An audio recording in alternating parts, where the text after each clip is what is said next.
బీజేపీకి Reliance group. అయితే ఒకవైపు కాంగ్రెస్ పార్టీకి ఇక్కడ విరాళాలు అంతో ఇంతో వాళ్ళకి 1000 ఇచ్చిన కాడ ఇలా 10 పరకనో ఇచ్చిరు. ఇస్తే ఈ పైసలు కూడా ఎన్నికల్లో వాడుకోకుండా ప్లాన్ ప్రకారం అకౌంట్లు సీజ్ చేసింది నరేంద్ర మోడీ సర్కార్. కాంగ్రెస్ ను ఆర్థికంగా దెబ్బతీస్తున్నారు సోనియా. ఎన్నికల ప్రచారం చేయకుండా అడ్డుకుంటుండ్రు. మా పార్టీపై మోదీ అమిత్ షా కక్షగట్టిండ్రు. ఇలా అయితే ప్రజాస్వామ్యం బతకదని కామెంట్. ఐటీ పెనాల్టీలు కాంగ్రెస్ కే వర్తిస్తాయా ఖర్గే. బీజేపీ డేంజర్ గేమ్ ఆడుతున్నదని ఫైరు. రైలు టికెట్లు కొందామంటే కూడా డబ్బులు లేవని చెప్పి రాహుల్ గాంధీ చెప్తున్నటువంటి మాట. సో లోక్సభ ఎన్నికల ముందు కాంగ్రెస్ ను ఆర్థికంగా దెబ్బ కొట్టేందుకు ప్రధాని నరేంద్ర మోడీ పక్కా ప్లాన్ ప్రకారం వెళ్తున్నారని కాంగ్రెస్ మాజీ అధ్యక్షురాలు సోనియా గాంధీ ఆరోపించారు. ఇన్కమ్ ట్యాక్స్ డిపార్ట్మెంట్ సాయంతో తమ పార్టీ అకౌంట్లను ఫ్రీజ్ చేయించారని మండిపడ్డారు. ఎన్నికల ప్రచారం చేయకుండా అడ్డుకున్నారని విమర్శించారు. మోదీ అమిత్ షా కలిసి కాంగ్రెస్ పై కక్ష సాధింపు చర్యలకు దిగారని ఆమె ఫైర్ అయ్యారు. ఇలాంటి వైఖరి దేశ ప్రజాస్వామ్యానికి ఎంతో ప్రమాదకరమని అన్నారు. కావాలనే తమ అకౌంట్లను ఫ్రీజ్ చేసి ఇబ్బందులకు గురి చేస్తున్నారని మండిపడ్డారు. కాంగ్రెస్ ను బలహీనపరిచే కుట్రలు జరుగుతున్నాయన్నారు. పార్టీ అకౌంట్ల ఫ్రీజు, ఎలక్టోరల్ బాండ్ల వ్యవహారంపై కాంగ్రెస్ చీఫ్ మల్లికార్జున ఖర్గే సీనియర్ నేత రాహుల్ గాంధీతో కలిసి సోనియా గాంధీ గురువారం మీడియాతో మాట్లాడారు. ఎప్పుడైతే ఎలక్టోరల్ బాండ్లకు సంబంధించినటువంటి అంశం సుప్రీంకోర్టులో వచ్చిందో అంతకంటే ముందే కాంగ్రెస్ పార్టీకి ఎన్ని చేరినాయో నరేంద్ర మోడీకి లెక్క వచ్చి వెంటనే ఫ్రీజ్ చేసిండు. అసలు రాబోయేటువంటి ఎన్నికల్లో నరేంద్ర మోడీ ఆయుధాలేంటి, దీనిపైన అద్దంకి దయాకర్ గారిని మాట్లాడమందాం. మోడీ ఇప్పుడు సిబిఐ, ఈడీ, ఆ తర్వాత ఐటీ,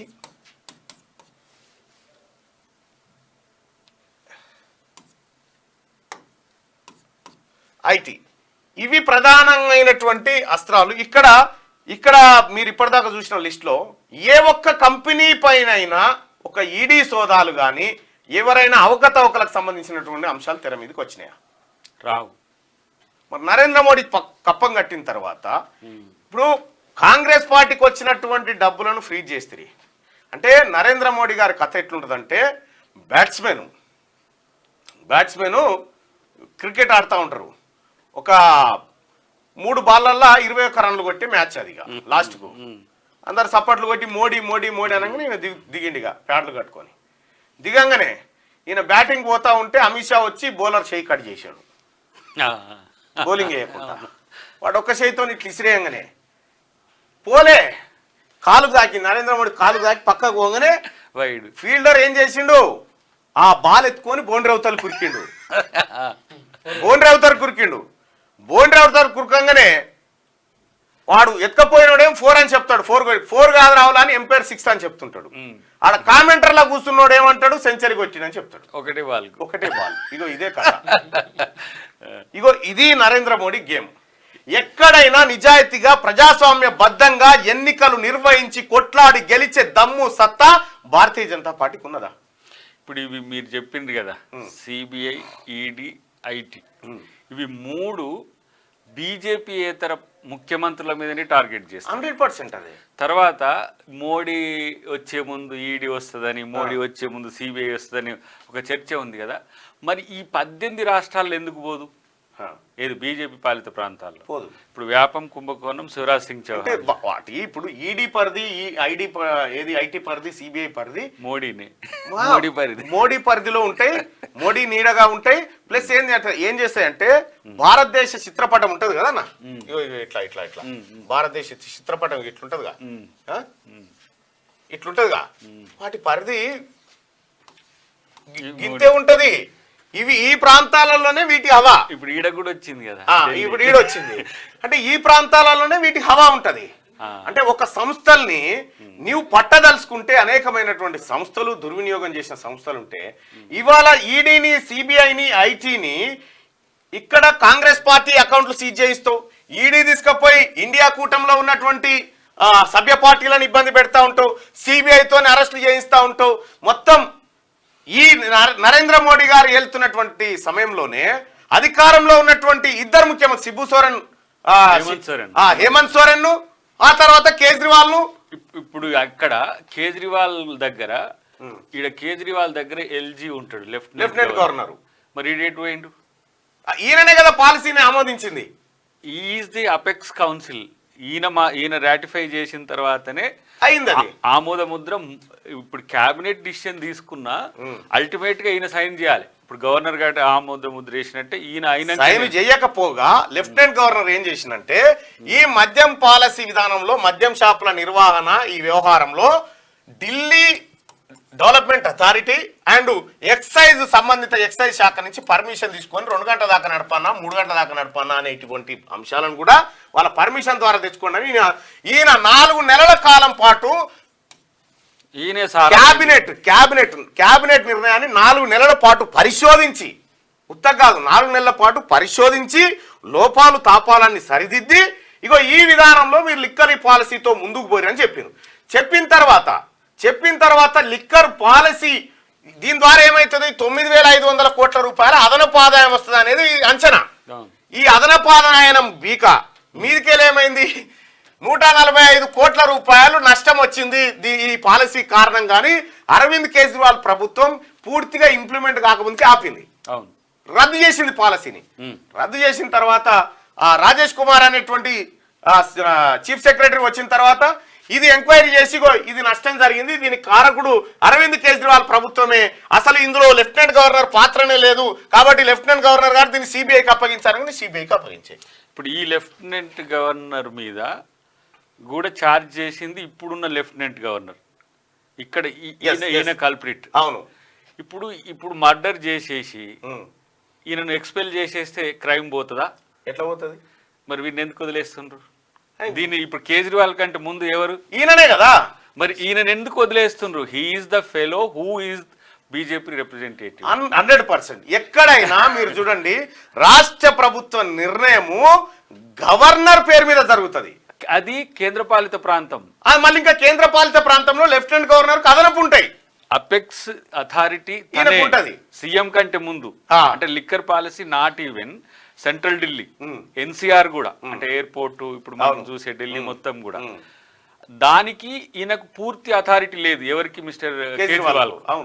అది ఎక్స్టర్నల్. ఇప్పుడు నోయిడా, గ్రేటర్ నోయిడా, ఇటువైపు మనదేంది గూర్గాం, ఈ ప్రాంతాలన్నిటిని కూడా దాని పరిధిలోకి తెచ్చుకొని అక్కడ ఎక్కువ ప్రైస్ కూడా అమ్మేది చేసింది ఈయన ఈ మొగ లెఫ్టినెంట్ గవర్నర్. వాళ్ళు లేడు ఇప్పుడు సీన్ లో. కానీ కేజ్రీవాల్ ని ఇప్పుడు Sisodia is the excise minister and deputy CM, is the held responsible.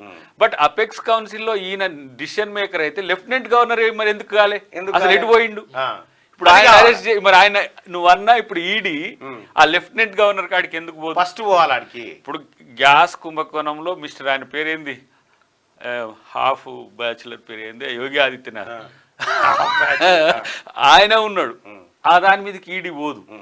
మనోని పేరు ఏం పేరు? ఫడ్నవీస్ కూడా ముంబై ల్యాండ్స్ విషయంలో ఆయన మీద కేసు ఉన్నది. తర్వాత వసుంధర రాజే ఉన్నది, ఆమె మైనింగ్ ఉంటది. అంటే ఇట్లా ఒక 80 మంది ముఖ్యమంత్రులతో పాటు మంత్రుల మీద ఛార్జ్ షీట్లు ఉన్నాయి. ఎక్కడికి ఈడీ సిబిఐ పోదు. ఇప్పుడు వీళ్ళిద్దరు ఉన్నారు పాప, మన పెద్దమ్మ అన్న. సెక్షన్ 25 కంపెనీ అంటారు, అంటే ప్రాఫిటబిలిటీ ఉండదు దానికి, ఓన్లీ సర్వీస్ మోటివ్. అది నేషనల్ హెరాల్డ్ అయినప్పుడు స్వాతంత్ర సమరం అయ్యేటప్పుడు నెహ్రూ పేపర్ పెట్టించాడు, బ్రిటిష్ వాళ్ళ పేపర్లు మన గురించి రాస్తలేరని. ఇప్పుడు కూడా ఈ బీజేపీ వాళ్ళ పేపర్లు టీవీలు రాస్తలేరని చెప్పి ఆ నేషనల్ హెరాల్డ్ రివోక్ చేయడానికి ఒక న్యూ యంగ్ ఇండియా అని చెప్పి ఒకటి పెట్టింది. ఈ మోడీ మీడియా వచ్చిన తర్వాత మోడీ దాన్ని ఏమంటారు ఇప్పుడు కొత్త గోధి మీడియా అని చెప్పి ఇప్పుడు సారీ మర్చిపోయి అన్నట్టు గోధి మీడియా వచ్చిన తర్వాత ఈ ప్రపంచానికి ఏం చూపించాలి, ఏం చూపించకూడదు, ఈ 2 అంశాలే.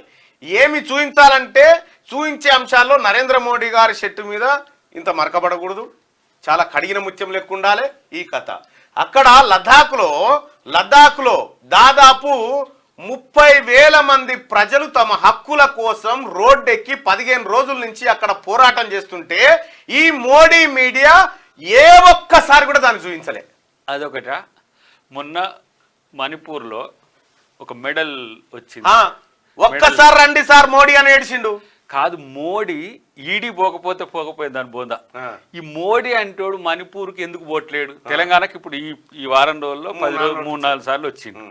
నేనేమంటున్నానంటే మణిపూర్లో నరమేధం జరుగుతుంటే మోడీ మీడియా ఇప్పుడు వీళ్ళు సెక్షన్ 25 కింద ఆమె పోయి కూర్చుంది పెద్ద ఆమె కరోనా అయిపోగానే పిలిపించింది ఆమె నీకు అయిపోయిందమ్మా మళ్ళీ మేము పిలుస్తామని చెప్తే నేను లేవను, ఇప్పుడు నేను నేరం చేసిందనేది కన్ఫర్మ్ అయితే మీరు ఇక్కడి నుంచి నన్ను జైలుకి తీసుకుపోండి, కానీ దీన్ని ఎక్స్టెండ్ చేయకండి, రాజకీయాలకు వాడుకోవద్దు, నేను నాకు జ్వరం వచ్చినా సరే నేను కూర్చుంటా అని తను కూడా.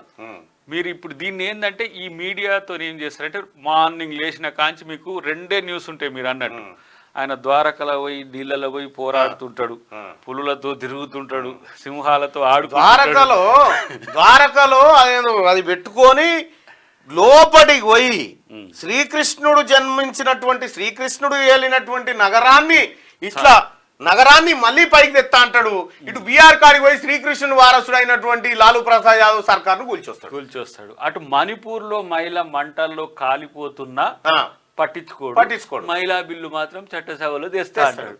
తర్వాత మీరు నేషనల్ మీడియా మీరు చూడండి, ఏదైనా పొద్దుగా లేవంగానే ఒకటేమో మోడీ గురించి మీరు సూట్ బూట్ ఉంటుంది, రెండోది ఇతర పార్టీల నాయకుల యొక్క అవినీతి మీదనే అంతే ఎవ్రీడే. ఇక నరేంద్ర మోడీ గారికి సంబంధించినటువంటి 1-2 ఆనిముత్యాలు మనం చూసుకుందాం. ఎంత జూటా మనిషి జూటా మాటలు చెప్తా ఉంటుండంటే ఇక చూడు ఆయన మాటల్లోనే ఇంకెవడొద్దిగా 40 ఏళ్ళు ఫస్ట్ ఆ తర్వాత 35 తెచ్చిండు. ఇప్పుడు దేశాన్ని కూడా బిచ్చం అనుకుంటే అంతే కదా. మన అదృష్టం ఏంటంటే దేశాన్ని బిచ్చగాని చేతిలో పెట్టిరు మీరు అని చెప్తున్నాడు. కాదు, ఫస్ట్ 40 తర్వాత 35 చెప్పింది అది. ఇగో ఇట్లుంటాయి ఇవి. నేను విదేశీ పర్యటనకు పోయేటప్పుడు మీడియాను ఎంట తీసుకొని పోతా, నేను ఏదైనా సమావేశం నిర్వహిస్తే ఈ మన దేశ మీడియాకు వివరిస్తా ప్రెస్ కాన్ఫరెన్స్ పెట్టి, అది ఫ్లైట్లో వచ్చేటప్పుడైనా లేదంటే దిగిన తర్వాతనైనా పూర్తి స్థాయి వివరాలు. ఎన్నడన్నా మోడీగా పర్యటనగా చేసిండ? ఒక్కసారి ఏదో మాట్లాడబోయిండు, అది కూడా తప్పయింది. ఏదో ఒకసారి మాట్లాడబోయిండు. అసలు మన్మోహన్ సింగ్ ప్రభుత్వానికి మన్మోహన్ సింగ్ ప్రధానమంత్రి ఒక ఎకానమిస్టు ఎంత గొప్ప లెజెండరీ. ఈయనకు విజువల్ ప్రాంప్టర్ ఉంటుందట, విజువల్ కళ్ళద్దాలకే వస్తాయి రేస్. ఈయన చదవాల్సిందంతా ముందు పోతుంటది. ఒకవేళ పుసుక్కుని ఇంగ్లీష్ అయితే సస్తాడు, అంటే ఆ రాడారు ఏదో వెతుకుతున్నట్టు చెప్పిండు చూడు వెనకటికి. అట్లా ప్రాంప్టర్ ఉంటదట ఇప్పుడు ఇంటర్నేషనల్ ప్రాంప్టర్ తో. మీరు చూడండి, జాతిని ఉద్దేశించి ప్రసంగించేటప్పుడు ఎప్పుడైనా లైవ్ చూడండి, ఇట్లా అంటుంటారు, ఇటు ఇట్లా జనాన్ని చూసి. విషయం ఏంటంటే ఎంత గుడ్డిగా నిన్న ఒక ప్రొఫెసర్ వచ్చి కూర్చొని ఇంటర్వ్యూ చేస్తే ఈ దేశానికి ఇవే చివరి ఎన్నికలు అని చెప్తాను. ఈ దేశానికి ఇవే చివరి ఎన్నికలు నా అంచనా ప్రకారం. నా అంచనాలు ఎప్పుడు తప్పలేదు. ఒకవేళ నరేంద్ర మోడీ మళ్ళా గెలిస్తే ఈ దేశంలో లాస్ట్ సార్ ఓటేసినట్టు జనం అని చెప్తా ఉన్నాడు. ఇప్పుడు దానికో కథ ఉందన్న, కథ కాదు వాస్తవం ఉన్నది. దాన్ని అంటే కొంచెం 1 నిమిషంలో చెప్పుకోవచ్చు. 1925 ఆర్ఎస్ఎస్ ఏర్పాటు, 2025 100వ సంవత్సరం. 100 సంవత్సరాల్లో ఈ దేశాన్ని ఖతం చేసిన నేను మతరాజ్యంగా మారుస్తాను హెగ్డేవర్ అంటాడు. హెగ్డేవర్ అంటే మీరేదో ఇదేందో సెక్యులర్ అంటుండేదో ముస్లింలు హిందువులు కూడా కలిసి ఉండాలంటారు. ఇది ఎక్కడి కథ, ఇది కంప్లీట్ గా హిందువులే ఉండాలని చెప్పి ఒక ప్రతిన పూంతాడు. ఇప్పుడు దాని కొరకే 24 కదా ఇది అయిపోయిన తర్వాత ఇక నీకు ఎన్నికేం లేదు, ప్రెసిడెన్షియల్ ఫార్మ్ ఆఫ్ డెమోక్రసీ కొట్లాట అవుతుంది. అప్పుడు కూడా రాజ్యాంగ సందర్భం. ఇక బీజేపీకి సంబంధించి ఏ సోయి ఏ నాలెడ్జ్ లేకున్నా సరే ఇక ఎమ్మెల్యే స్పెల్లింగ్ ఏందంటే ఇగో అసలు వాళ్ళ భవిష్యత్తును మార్చుకోగలుగుతారు. కేవలము ఒక ముసుగేసి ఆ ముసుగులో ఒక వ్యవస్థను కప్పాలని చూస్తే ఈ దేశానికి మంచిదా? ఇగో అసలు కాన్స్పిరసీ ఇక్కడ మీరు ఒకటి గమనించాలన్న. ఎందుకంటే రాజకీయాలను మతం పరం చేసిందనే కుట్ర ఒక తీరుగా అయితే, అసలు నాన్ పెర్ఫార్మెన్సెస్ అంతా అంటే అసమర్థత అవినీతి కంటే 1000 రెట్లు డేంజర్. అంటే నువ్వు అసమర్థుని అయితే నువ్వు కూర్చోబెట్టిన కుర్చీ మీద నువ్వు సమర్థత లేదనుకో, ఏం లాభం?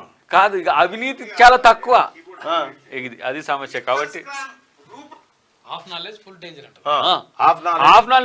వానికి ఏం చేయాలో తెలియదే. ఈ లిక్కర్ స్కామ్ చేయాలంటే కూడా మనకు సోయి ఉండాలి కదా. చెప్తున్నా తెలుగు కల్లో చేయబట్టి లెఫ్టినెంట్ గవర్నర్ చేయగలిగిండు. ఇప్పుడు వాళ్ళని నరేంద్ర మోడీ గారు కనుక ఆయనని రవీష్ కుమార్ లాంటి వాళ్ళకి అప్పచెప్పి 1 గంట సేపు ఇంటర్వ్యూ చేయమంటే కరణ్ తాపర్ ఇంటర్వ్యూలో మధ్యలోనే లేచిపోయాయి. అంటే ఈయనకు ఒక భయం, ఒక భయంగా ఉండేటువంటి వ్యక్తి నరేంద్ర మోడీ గారు. కాబట్టి ఆయన భక్తులంతా అదే భక్తి భయంలో అది ఉంటారు. ఒకటి. అసలు ఆయనకు తెలియని తనాన్ని దాచిపెట్టే వ్యవస్థ ఉంది. ఇంకోటి అది